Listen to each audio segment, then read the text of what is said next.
Hello everyone. स्वागत है आप सभी का टीए स्टेट एग्जाम्स में। कैसे हाल चाल है भाई सभी के। आशा करता हूँ आप सभी बहुत बढ़िया होंगे और आपकी जो स्टडी है और भी अच्छे से चल पा कर पा रहे होंगे आप लोग, ठीक है, और हेल्थ का भी ख्याल रख रहे होंगे। आप सभी जानते हो T20 सीरीज के अंतर्गत हम लोग डिस्कस करते हैं कंप्यूटर से रिलेटेड छोटा सा टॉपिक। बड़ा टॉपिक है उसको हम लोग ब्रेक करके डिस्कस करते हैं। तो हम लोग छोटे छोटे टॉपिक्स को डिस्कस करते हैं, उसका थ्योरी सेक्शन और उससे रिलेटेड कुछ एमसीक्यूज की प्रैक्टिस करते हैं। और आज ये क्लास रहेगी आपकी 16वें नंबर की। देखते हैं आज हम लोग क्या डिस्कस करेंगे।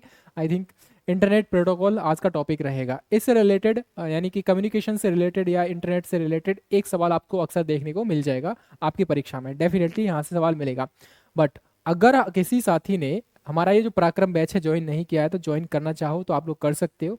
199 रुपये में ये कंप्लीट बैच मिल रहा है आपके लिए, जिसके अंतर्गत आपको live classes, recorded classes, doubt classes, class notes PDF and most important कह सकते हैं मोक टेस्ट भी आपको इसी के अंतर्गत इंक्लूड रहेंगे। यहाँ पर कोई भी क्वेरी है आप इस नंबर पे कांटेक्ट कर सकते हो, ठीक है। और जो बैच से नहीं जुड़ना चाहते वो टेस्ट सीरीज से जुड़ लेना। 99 का आपका टेस्ट सीरीज रहेगा। 10 मोक टेस्ट रहेंगे यहाँ पर, अनलिमिटेड अटेम्प्ट कर सकते हो उनको, आपने कितनी भी बार आप उसको अटेम्प्ट कर सकते हो यहाँ पर। चलिए हम लोग स्टार्ट करते हैं आज का हमारा टॉपिक इंटरनेट प्रोटोकॉल। बेसिकली मैं सिंपल सी भाषा में बता देता हूँ प्रोटोकॉल होता क्या है। प्रोटोकॉल एक रूल होता है, यानी सेट ऑफ रूल्स होता है। फॉर एग्जाम्पल के लिए हमारे प्रेसिडेंट साहब है और प्रेसिडेंट साहब का अपना एक दायरा होता है, एक प्रोटोकॉल होता है, या कह सकते हैं हमारे प्राइम मिनिस्टर्स है। इवन यहाँ तक कि हमारे जो आईएएस ऑफिसर होते हैं या जो डिफेंस में होते हैं उनका भी अपना एक प्रोटोकॉल होता है और उस प्रोटोकॉल को बाहर जाकर वो काम नहीं करते हैं, अपने प्रोटोकॉल के दायरे में रहकर ही अपना काम करते हैं। उसी तरीके से जब कभी भी हमें कम्युनिकेशन सेट करना होता है, एक सिस्टम से दूसरे सिस्टम पर हमें डेटा भेजना होता है या कोई संचार करना होता है, यानी कम्युनिकेशन करना होता है, तो उसका भी एक रूल होता है और उसको हम लोग सेट ऑफ रूल्स बोलते हैं, यानी कि हम लोग बोलते हैं इंटरनेट प्रोटोकॉल बोलते हैं उसको, ठीक है। ये चीज समझ में आ गया होगा। यानी कि इंटरनेट प्रोटोकॉल का ही अपना एक रूल्स होता है यहाँ पर, उसको हम लोग बोलते हैं। कम्युनिकेशन और डेटा के आदान प्रदान को नियंत्रित करता है। इंटरनेट प्रोटोकॉल डेटा के पैकेट को रूट करने और उसे संबोधित करने के लिए प्रोटोकॉल या नियमों को सेट होता है एक, ताकि वे पूरे नेटवर्क में यात्रा कर सकें और सही गंतव्य तक पहुंच सकें, ठीक है। फॉर एग्जांपल के लिए इस तरीके से यहाँ पर, ठीक है, ये रहेगा आपका सर्विस प्रोवाइडर, यहाँ से है इंटरनेट, यहाँ से पहुंचता है, फिर आपका राउटर या कह सकते हैं जो भी स्विच है, वाईफाई है जो भी लगा हुआ वहां से, और वहां से फिर आपका कंप्यूटर सिस्टम है, मोबाइल है, सॉरी टेलीफोन है, मोबाइल वगैरह हो गया, कुछ भी हो गया, उससे आप लोग कनेक्ट कर सकते हो, ठीक है। तो इस तरीके से आपका ये इंटरनेट प्रोटोकॉल काम करता है। आगे बात करेंगे हम लोग अलग अलग तरीके से, छोटी छोटी कह सकते हैं स्लाइड्स के अंतर्गत सारी चीजें डिस्कस कर लेंगे। जैसे टीसीपी हो गया, अक्सर यहाँ से सवाल बन जाता है फुल फॉर्म से रिलेटेड, आपसे पूछ लेगा टीसीपी की फुल फॉर्म क्या है, तो आप सभी अच्छे से पता होना, transmission control protocol right answer हो जाएगा, और इंटरनेट प्रोटोकॉल ये इसका हो जाएगा, ठीक है, आईपी का फुल फॉर्म। समझ में आ गया होगा। ये टीसीपी और आईपी मॉडल परिभाषित करता है कि उपकरणों को उनके बीच डेटा को संचारित करने के लिए करना चाहिए और नेटवर्क बड़ी दूरी पर संचार को सक्षम बनाता है। यानी कि अगर आपसे पूछ ले कि ऐसा कौन सा नेटवर्क है या कह सकते हैं प्रोटोकॉल है जो नेटवर्क को और बड़ी दूरी को संचार के लिए सक्षम बनाता है, तो ट्रांसमिशन कंट्रोल प्रोटोकॉल हो जाएगा यहाँ पर। यह किसी भी संदेश को पैकेट की एक श्रृंखला में विभाजित करता है और सोर्स से गंतव्य तक भेजता है और वहां से इसे गंतव्य तक फिर से इकट्ठा करके किया जाता है, ठीक है। तो ये एक कह सकते हैं ट्रांसमिशन कंट्रोल प्रोटोकॉल, एक कह सकते हैं कम्युनिकेशन को लाने ले जाने का एक साधन है, एक टाइप से ये समझ लीजिए। आगे बात करेंगे एसएमटीपी, फुल फॉर्म आप बेशक याद रखना, अक्सर यहाँ से सवाल बन सकता है, ठीक है। फुल फॉर्म से रिलेटेड कम से कम 1 से 2 सवाल आपको देखने को मिलेंगे। हो सकता है इसी टाइप की फुल फॉर्म आपको देखने को मिल जाए, हो सकता है इंटरनेट कम्युनिकेशन का जो आज का टॉपिक है यहीं से आपको देखने को मिल जाए। तो सेशन को उस तरीके से भी देखना, यानी कि टॉपिक को के फुल फॉर्म आती है तो यहाँ से हम लोग कर पाए। सिंपल मेल ट्रांसफर प्रोटोकॉल इसकी फुल फॉर्म होती है और ये प्रोटोकॉल प्राप्तकर्ता की ईमेल आईडी प्राप्त करने के लिए मेल के हेडर का उपयोग करता है। याद रखना, ऐसा कौन सा प्रोटोकॉल है जो प्राप्तकर्ता की ईमेल आईडी प्राप्त करने के लिए मेल हेडर के का यूज करता है और मेल को आउटगोइंग मेल की कतार में प्रवेश कराता है। तो यहां पर ये रहेगा आपका SMTP, simple mail transfer protocol. उसी तरीके से FTP रहेगा, यहाँ पर फाइल ट्रांसफर प्रोटोकॉल रहता है और जिसका उपयोग कंप्यूटर नेटवर्क पर सर्वर से क्लाइंट तक कंप्यूटर फाइल के ट्रांसफर के लिए यूज किया जाता है। इंपॉर्टेंट रहेगा ये वाला फैक्ट यहाँ पर, ठीक है। इसका यूज कहाँ किया जाता है? कंप्यूटर नेटवर्क पर सर्वर से क्लाइंट तक कंप्यूटर फाइलों के ट्रांसफर के लिए इसका यूज किया जाता है। यहां से सवाल बन सकता है, बहुत ज्यादा इंपॉर्टेंट है। क्लाइंट सर्वर मॉडल पर काम करता है ये, ठीक है। लेकिन ये जो अंडरलाइन किया है ये लाइन आप लोग याद रखना, कंप्यूटर नेटवर्क पर सर्वर के क्लाइंट तक कंप्यूटर फाइल को ट्रांसफर करने का यानी पहुंचाने का काम करता है। उसके बाद SFTP secure file transfer protocol होता है, और इसमें SSH और एनक्रिप्टेड HTTP कमांड का उपयोग करके फाइल सुरक्षा को ट्रांसफर करता है, यानी फाइल को सिक्योरिटी प्रोवाइड कराने का काम करता है, ताकि पासवर्ड को यहां पर स्निफिंग और सादे पाठ में संवेदनशील जानकारी को उजागर करने से बचा जा सके। यानी कि यहां पर आपकी फाइल सुरक्षित रूप से एक कह सकते हैं गंतव्य से एक स्थान से दूसरे स्थान तक पहुंच सके, उसकी सिक्योरिटी प्रोवाइड कराने का एक टाइप से ये काम करता है आपका SFTP, ठीक है। ये रहेगा सिक्योर फाइल ट्रांसफर प्रोटोकॉल। आगे बात करेंगे SFTP SSH के बारे में। विस्तार के रूप में कार्य करता है और फाइलों और डेटा को एनक्रिप्ट करता है, जिस फिर उन्हें एक सुरक्षित सेल डेटा स्ट्रीम पर भेजता है। कमांड लाइन से कमांड निष्पादित करते समय इस प्रोटोकॉल का यूज किया जाता है सिस्टम से दूरस्थ रूप से कनेक्ट करने के लिए। बस इतना याद रखिए, ये वाली लाइन, ठीक है। फाइल को, आपकी फाइल को सिक्योर तरीके से एक स्थान से दूसरे स्थान पर पहुंचाने का ये काम करता है। अब बात करेंगे हम लोग HTTP के बारे में। बेसिकली यहां से सवाल बन सकता है आपकी फुल फॉर्म से, हाइपर टेक्स्ट ट्रांसफर प्रोटोकॉल इसकी फुल फॉर्म हो जाएगी। HTTP डॉक्यूमेंट्स जैसे संसाधन है प्राप्त करने के लिए एक प्रोटोकॉल है। ये वेब पर किसी भी डेटा एक्सचेंज की नींव है, और यह क्लाइंट सर्वर प्रोटोकॉल है, जिसका अर्थ है कि प्राप्तकर्ता के द्वारा अनुरोध शुरू किया जाता है, आमतौर पर वेब ब्राउजर पर होता है, ठीक है। तो ये चीज याद रखना। अभी आप में से बहुत से साथी ऐसे पूछ रहे थे कि सर जी एग्जाम कब होगा, अभी मैं कमेंट्स देख रहा था। तो एक चीज याद रखना, एग्जाम जब होना होगा हो जाएगा, लेकिन एक चीज निश्चित है कि आपका एग्जाम होना है, ठीक है। अब कब होगा वो आप देख लेना। जुलाई में तो शायद चांसेस बहुत कम लग रहे हैं, क्योंकि अभी इनका ये जो डेटा है तैयार कर रहे हैं, जो कैंडिडेट फिजिकल क्वालिफाई किया है जिन कैंडिडेट्स ने, उनका डेटा अभी तैयार कर रहे हैं। उनका अभी ये कह सकते हैं पहले लिस्ट जारी की जाएगी कि ये कैंडिडेट हैं, इन्होंने फिजिकल क्वालिफाई किया है, अब इनका CBT एग्जाम होगा। तो उसके बाद फिर आपका एडमिट कार्ड इशू किया जाएगा, और एजेंसी जो है अपना सिटिंग प्लान तैयार करेगा। तो मोस्टली चांसेस हैं कि जुलाई मंथ पूरा निकल जाएगा, क्योंकि जून तो निकल चुका है लगभग, ठीक है। कम से कम 20 जुलाई तक तो आपका एग्जामिनेशन नहीं होने वाला है, उसके बाद ही हो सकता है। मोस्टली प्रोबेबली चांसेस हैं कि अगस्त में आपके चांसेस रहेंगे।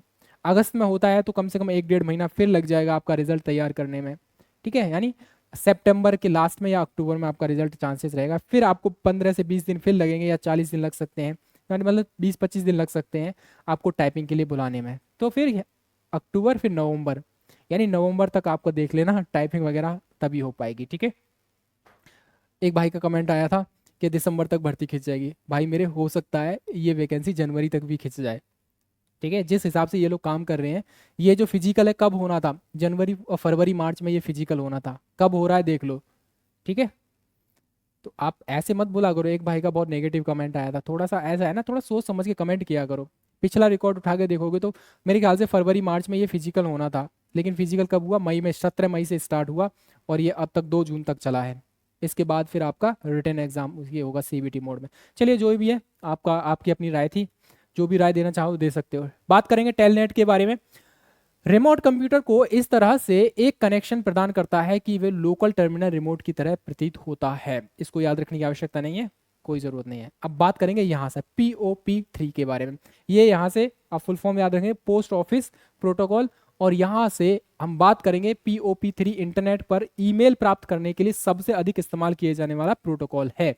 आपसे सवाल बन सकता है कि इंटरनेट पर सबसे ज्यादा ईमेल, सॉरी ये रहेगा आपका, ईमेल प्राप्त करने के लिए सबसे ज्यादा इस्तेमाल किए जाने वाला कौन सा प्रोटोकॉल रहेगा? POP3 रहेगा, यानी आपका पोस्ट ऑफिस प्रोटोकॉल 3 रहेगा यहाँ पर, ठीक है। इंपोर्टेंट की कैटेगरी में लगाना, यहाँ से सवाल बन सकता है।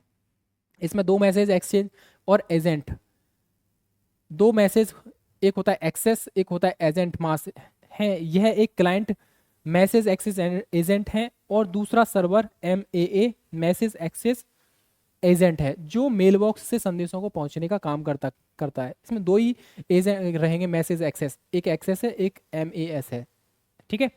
आगे बात करेंगे UDP के बारे में, user data user datagram protocol, ठीक है। अब यहाँ पर ये क्या है, यूजर डेटाग्राम प्रोटोकॉल यूडीपी, एक संचार प्रोटोकॉल यानी कम्युनिकेशन प्रोटोकॉल है ये भी, जिसका उपयोग इंटरनेट पर विशेष रूप से समय के प्रति संवेदनशील प्रसारण जैसे वीडियो प्लेबैक या फिर डीएनएस लुकअप के लिए यूज किया जाता है यहाँ पर, ठीक है। आगे बात करेंगे हम लोग इसके बारे में, HTTPS के बारे में, hyper text transfer protocol secure के बारे में। अक्सर यहाँ से सवाल बन सकता है आपसे, कहाँ से, ये फुल फॉर्म से रिलेटेड, तो सभी की फुल फॉर्म आप लोग याद रखना। HTTP पहले पढ़ लिया हमने, हाइपर टेक्स्ट ट्रांसफर प्रोटोकॉल था, अब इसमें S और ऐड कर दिया, सिक्योर हो गया।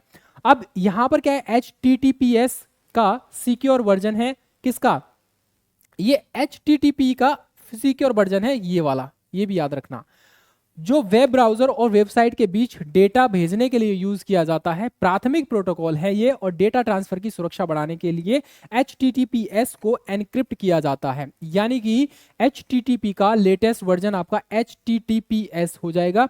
यहां में बस सिक्योर लिख देना, और S का मतलब सिक्योर है। ऐसे भी बन सकता है यहाँ पे कि HTTPS में S का मतलब क्या है, तो यहां पर सिक्योर हो जाएगा, यानी डेटा को सिक्योर करने का ये काम करता है, और HTTP का ये लेटेस्ट वर्जन एक टाइप से माना जाता है, ठीक है। अब बात करेंगे गोफर के बारे में। गोफर होता क्या है, अलग अलग साइटों से दस्तावेजों को खोजने, उन्हें प्राप्त करने और प्रदर्शित करने के लिए लागू किया जाता है। मतलब क्या है कि अलग अलग वेबसाइट पर जाइए आप लोग, और अलग अलग साइट्स पर जाकर डेटा को सर्च कीजिए, वहां से खोजो, प्राप्त करो, सारी चीजें उनको प्रदर्शित करने के लिए यूज किया जाता है। इन नियमों का एक संग्रह होता है, गोफर क्लाइंट सर्वर सिद्धांत पर आधारित होता है। ये याद रखने की आवश्यकता नहीं है, बट इतना याद रखिए, अलग अलग साइट से अगर हमें कोई डेटा लेना है, उनको प्राप्त करना है, प्रदर्शित करना है, तो यहाँ पर कौन सा नियम कह सकते हैं, नियमों का एक संग्रह है, कौन, गोफर हो जाएगा, ठीक है। बात करेंगे ARP के बारे में, एड्रेस रिजोल्यूशन प्रोटोकॉल, बहुत ज्यादा इंपॉर्टेंट हो जाएगा यहाँ पर इसकी फुल फॉर्म। ARP की आपसे फुल फॉर्म पूछ लेगा, हो सकता है यहाँ पर ए में आर, इसमें ARP में आर की फुल फॉर्म पूछ ले, एक तरफ रिसोर्स दे दे, एक तरफ रिजोल्यूशन दे दे, एक तरफ राइट्स दे दे, एक तरफ रैंडम दे दे, कुछ भी दे सकता है, तो आपको पता होना चाहिए इन सब का अलग अलग फुल फॉर्म, ठीक है। रिजोल्यूशन हो जाएगा। इसका यूज लिंक लेयर एड्रेस की खोज करने के लिए यूज किया जाता है, जैसे कि एक मैक एड्रेस जो किसी दिए गए इंटरनेट लेयर एड्रेस से जुड़ा होता है, आमतौर पर एक IPv4 ये आपका एड्रेस है, ठीक है। चलिए आगे बात करेंगे DHCP के बारे में, डायनामिक होस्ट कॉन्फ़िगरेशन प्रोटोकॉल। ये स्वचालित रूप से अपने IP पते और अन्य संबंधित कॉन्फ़िगरेशन जानकारी जैसे सबनेट, मास्क, डिफॉल्ट गेटवे के साथ एक इंटरनेट प्रोटोकॉल होस्ट प्रदान करता है। इसको याद रखने की आवश्यकता नहीं है, बस इसकी फुल फॉर्म चाहो तो याद रख लेना, ठीक है, DHCP के बारे में। इसके बाद बात करेंगे IMAP4 के बारे में, इंटरनेट मैसेज एक्सेस प्रोटोकॉल के बारे में। यहाँ पर इसका मतलब इंटरनेट मैसेज एक्सेस प्रोटोकॉल है, और यह एक एप्लीकेशन लेयर प्रोटोकॉल होता है, और जिसका यूज मेल सर्वर से ईमेल प्राप्त करने के लिए यूज किया जाता है। यानी मेल सर्वर से ईमेल प्राप्त करने के लिए यूज किया जाता है। IMAP का बहुत ज्यादा महत्वपूर्ण हो जाएगा यहाँ पर, ठीक है। फिगर इसीलिए ऐड किया गया ताकि आप चीजों को समझ पाएं, जैसे पब्लिक लाइब्रेरी होती है, वहां पर हम लोग क्या ईमेल प्राप्त करने के लिए यूज करते हैं। ऑन योर लैपटॉप हो गया, आप पर ऑन योर स्मार्टफोन हो गया, साइबर कैफे हो गया, ईमेल सर्वर हो गया, एट वर्क हो गया, यहाँ पर जितने भी ईमेल हमें मिलते हैं, ठीक है, लॉगिन करने के बाद मैसेज वगैरह कहाँ पर, किसके थ्रू, IMAP के थ्रू हम लोग, ये IMAP प्रोटोकॉल के थ्रू हम लोग यूज कर सकते हैं, देखते हैं, उनको पढ़ते भी हैं, ठीक है, प्राप्त करते हैं। उसके बाद SIP के बारे में, सेशन इनिशिएशन प्रोटोकॉल होता है ये प्रोटोकॉल एक सिग्नल प्रोटोकॉल है, याद रखना पहली चीज, ठीक है, क्या है, एक सिग्नल प्रोटोकॉल है। यहाँ पर ये रहेगा एंड पॉइंट के बीच भेजे गए संदेशों को परिभाषित करने और कॉल के वास्तविक तत्वों को संबंधित प्रबंधित करके वॉइस ओवर इंटरनेट प्रोटोकॉल को सक्षम बनाता है। यहाँ पर ये यूज होता है आपका, जहां कहीं भी हमें वॉइस कम्युनिकेशन सेटअप करना होता है वहां पर, ठीक है, चाहे वो मोबाइल हो या फिर आपका कोई भी वीडियो, मतलब ऑडियो वीडियो वगैरह वो सब होता है, ठीक है, जहां पर ऑडियो का ज्यादा यूज होता है। बात करेंगे हम लोग यहाँ पर RTP के बारे में, रियल टाइम ट्रांसफर प्रोटोकॉल होता है। अगर यहाँ पे पूछ ले RTTP के बारे में, तो रियल टाइम ट्रांसफर प्रोटोकॉल, यहाँ पर एक ही टी का यूज किया है, RTP, ठीक है। इंटरनेट के रियल टाइम ट्रैफिक यानी ऑडियो वीडियो को संभालने के लिए डिजाइन किया गया है, जिसे रियल टाइम ट्रांसफर प्रोटोकॉल के रूप में जाना जाता है। मतलब क्या है, रियल टाइम ट्रैफिक जिसमें ऑडियो और वीडियो को संभालने के लिए, यानी डिजाइन करने के लिए, उसको संभालने के लिए यूज किया जाता है, ठीक है। आगे बात करेंगे हम लोग RLP के बारे में, रिसोर्स लोकेशन प्रोटोकॉल होता है एक कंप्यूटर नेटवर्क है जो कंप्यूटर को स्पष्ट रूप से नेटवर्क संसाधनों की पहचान करने की अनुमति देता है। याद रखने की कोई आवश्यकता नहीं है, फुल फॉर्म चाहें तो याद रख लेना। RAF के बारे में, एक open distance vector routing protocol होता है जो कंप्यूटर नेटवर्क में उपयोग किए जाने वाले उपकरणों की रूटिंग जानकारी को वितरित करने की अनुमति देता है। कोई जरूरत नहीं है, ठीक है। आगे बात करें L2TP के बारे में। लेयर 2 टनलिंग प्रोटोकॉल, ये एक टाइप का टनलिंग प्रोटोकॉल होता है जिसका उपयोग वर्चुअल प्राइवेट नेटवर्क का समर्थन करने के लिए किया जाता है। ISPs द्वारा सेवाओं के वितरण के लिए हिस्से में यूज किया जाता है। नो, कोई भी जरूरत नहीं है याद रखने की, ठीक है। बस फुल फॉर्म याद रखना। यहाँ पर बेसिक बेसिक चीजें, क्वेश्चन किस तरीके से बनेगा अभी हम देख लेंगे, और सिंपल सा ही क्वेश्चन आपको देखने को मिलेगा कंप्यूटर कम्युनिकेशन से रिलेटेड, ठीक है, यानी इंटरनेट प्रोटोकॉल से रिलेटेड। याद रखेंगे फुल फॉर्म इसकी PPTP के बारे में, point to point tunneling protocol. यहां से आपसे पूछ सकता है PPT, इसमें प्रथम P का मतलब क्या है, द्वितीय P का मतलब क्या है, या T का मतलब क्या है। यहाँ पर ऐसे भी सवाल आपसे बन सकता है यहाँ पर, ठीक है। Point to point tunneling protocol एक नेटवर्क प्रोटोकॉल होता है जिसका यूज सार्वजनिक नेटवर्क के बीच VPN virtual private network tunnel बनाने के लिए यूज किया जाता है। आपसे सवाल बन सकता है VPN यानी वर्चुअल प्राइवेट नेटवर्क टनल बनाने के लिए किस इंटरनेट नेटवर्क प्रोटोकॉल का यूज किया जाता है, तो आपका सवाल यहां पर होना चाहिए PPTP, राइट आंसर, ठीक है। ये इंपोर्टेंट हो जाएगा तो याद रखना है इसको। आगे बात करेंगे SNMP के बारे में, simple network management protocol. Again important है इसकी फुल फॉर्म। इसमें बोला गया है नेटवर्क उपकरणों के लिए एकल और मल्टी विक्रेता लैन या वैन, याद रखना, लैन या वैन वातावरण के भीतर मैनेजमेंट की जानकारी रिले करने के लिए इसका सामान्यतः यूज किया जाता है। मैकेनिज्म प्रदान करता है एक टाइप से, ठीक है। ये क्या करता है, लैन और वैन में के वातावरण के भीतर मैनेजमेंट की जानकारी रिले करने के लिए, उसको मैकेनिज्म को सेट करने के लिए इसका यूज किया जाता है। बात करेंगे TFTP के बारे में, ट्रिवियल फाइल ट्रांसफर प्रोटोकॉल। एक साधारण लॉक स्टेप है, फाइल ट्रांसफर प्रोटोकॉल है जो क्लाइंट को फाइल प्राप्त करने या किसी फाइल को रिमोट होस्ट करने के लिए अनुमति देता है, ठीक है। तो याद रखेंगे, ये इंपॉर्टेंट हो जाएगा ये भी। आगे बात करेंगे, बस ये आपके रहेंगे कौन से इंटरनेट प्रोटोकॉल से रिलेटेड कुछ शब्दावली और उनके क्या मतलब है। कुछ प्रोटोकॉल्स थे ये आपके, अलग अलग प्रोटोकॉल, उनके काम क्या थे, कहाँ यूज होते हैं, बस उतना ही याद रखना है, इससे ज्यादा डेप्थ में जाने की आवश्यकता नहीं है। अब बात करेंगे हम लोग MCQ से रिलेटेड, ठीक है। पहला प्रश्न आपके सामने ये रहा, ईमेल भेजने और प्राप्त करने के लिए आमतौर पर हम लोग किस इंटरनेट का यानी प्रोटोकॉल का यूज करते हैं, तो सिंपल सी बात है भाई, हम लोग क्या करते हैं, सिंपल मेल ट्रांसफर प्रोटोकॉल का यूज करते हैं। ये चीज हम लोग पढ़ चुके हैं, यानी आपको मेल भेजना है तो कौन सा आप प्रोटोकॉल यूज करोगे, simple mail transfer protocol use करोगे यहाँ पर। आगे बात करेंगे, डैश इंटरनेट पर और कंप्यूटर सिस्टम के बीच फाइलों को एक स्थान से दूसरे स्थान पर फाइल को डाउनलोड करने, अपलोड करने और ट्रांसफर करने के लिए इसका यूज तरीका कौन सा तरीका है, DNS है, नहीं, HTTP है, नहीं, ये भी नहीं है, ये होगा फाइल ट्रांसफर प्रोटोकॉल हो जाएगा। यहां पर लिखेंगे हम फाइल ट्रांसफर प्रोटोकॉल, एकदम राइट आंसर हो जाएगा। इसका यूज हम लोग करते हैं कब, फाइलों को एक स्थान से दूसरे स्थान पर डाउनलोड करने के लिए, ट्रांसफर करने के लिए और अपलोड करने के लिए, ठीक है। तो file transfer protocol right answer हो जाएगा। अगला रहेगा यहाँ पर, which is the service that automatically convert domain name into IP address in computer networking. आपको बताना है इसमें से, टेलनेट हो जाएगा, डोमेन नेम सर्वर हो जाएगा, टर्मिनल कम्युनिकेशन हो जाएगा, या फिर हो जाएगा यूनिफॉर्म रिसोर्स लोकेटर हो जाएगा, ठीक है। तो ये बात कर रहे हैं हम लोग डोमेन नेम के बारे में यहाँ पर, ठीक है। चलिए, करेक्ट है, एकदम बढ़िया। आगे बात करेंगे HTTP hyper text transfer protocol, इसकी फुल फॉर्म होती है। इसमें कितने प्रकार के संदेश होते हैं, नॉर्मली देखा जाए तो HTTP के अंदर 2 प्रकार के संदेश होते हैं यहाँ पर, ठीक है। तो आपका ऑप्शन नंबर आपका बी हो जाएगा राइट आंसर। किसी वेबसाइट के URL के संबंध में यानी यूनिफॉर्म रिसोर्स लोकेटर के संबंध में हाइपर टेक्स्ट ट्रांसफर प्रोटोकॉल का अर्थ क्या होता है, यानी कि यहाँ पर आपसे पूछा गया है, HTTP की फुल फॉर्म आपसे पूछ ली गई है। और याद रखना, ये क्वेश्चंस आपके दिल्ली पुलिस एग्जाम में पहले आ चुके हैं, वेरियस एग्जाम्स में ये आपसे पूछ लिए गए हैं यहाँ पर, ठीक है। तो अभी हमने बताया हाइपर टेक्स्ट ट्रांसफर प्रोटोकॉल, इसकी HTTP की फुल फॉर्म होती है। मानव पठनीय डोमेन यानी ह्यूमन रीडेबल डोमेन नामों को IP एड्रेस में अनुवाद करने के लिए कौन सा नेटवर्क प्रोटोकॉल जिम्मेदार है, मतलब ह्यूमन रीडेबल डोमेन नाम को IP एड्रेस में अनुवाद करने के लिए सिंपल मेल मैनेजमेंट प्रोटोकॉल नहीं, फाइल ट्रांसफर प्रोटोकॉल या हो सकता है, तो यहां पर रहेगा domain name system. Yes, domain name system एकदम राइट आंसर हो जाएगा इसका। तो क्वेश्चन नंबर 6 का एकदम परफेक्ट आंसर मिल जाएगा यहां पर, option number D, domain name system एकदम परफेक्ट आंसर हो जाएगा। आगे बात करेंगे हम लोग कौन सी लेयर इंटरनेट प्रोटोकॉल स्वीट यानी TCP, sorry internet protocol sweet, TCP और आईपी की एक लेयर नहीं है, आपको बताना है इनमें से कौन सी नहीं है। तो एप्लीकेशन लेयर है, फिजिकल लेयर है, नेटवर्क लेयर, ट्रांसपोर्ट लेयर, नहीं फिजिकल लेयर ये इसकी कह सकते हैं, टीसीपी आईपी की एक लेयर नहीं है इंटरनेट प्रोटोकॉल स्वीट में। ओके, आगे बात करेंगे हम लोग यहाँ पर कौन सा वेब पर डेटा संचार का आधार है जो वेब पेज कंटेंट के ट्रांसफर को सक्षम बनाता है।